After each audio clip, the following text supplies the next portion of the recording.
যে আপামুক্ত একটি নববর্ষ হচ্ছে, যেখানে এবারকার স্লোগানটাই হচ্ছে গিয়ে নববর্ষের ঐক্যতান, ফেস্টিভ্যালের অবসান। আমরা স্লোগান দিয়ে বুঝতেছি আমরা কোনো নির্বাচন চাই না, ডক্টর ইউনূসকেই চাই। অবশ্যই আপার সময় তো আসলে ভয়ের একটা সংস্কৃতি চালু ছিল। এটা সত্যিকার অর্থে বাংলাদেশ সংস্কৃতি সেটা ছিল না, একটা ভয়ের সংস্কৃতি ছিল।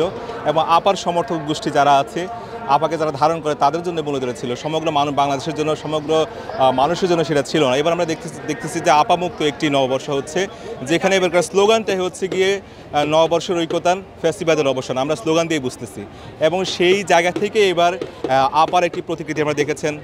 তারপরে আমাদের আবহমান বাংলাদেশ সংস্কৃতি আমরা ধারণ করি, সেখানে সেই বিষয়গুলো চলে এসেছে।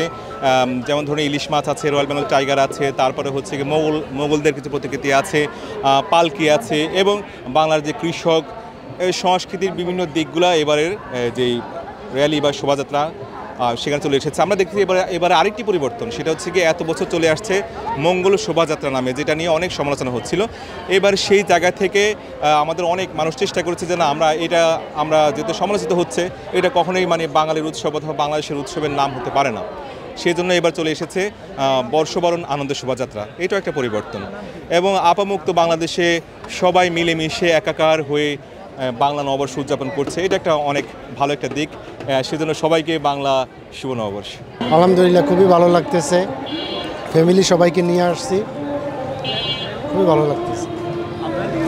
আমারও খুব ভালো লাগছে।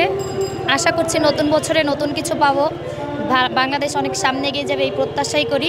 যদিও আজকে রাজনৈতিক কোনো কথা বলা উচিত না, তারপরে আমরা জনগণ বলতে চাই আমরা কোনো নির্বাচন চাই না, ডক্টর ইউনূসকেই চাই, এইটা আমি বলতে চাই। আপামুক্ত কেমন লেগেছে আজকে বাংলাদেশে?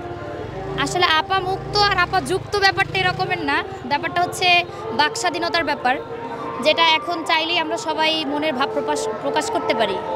অ্যাকচুয়ালি আগে তো এরকম ছিল না।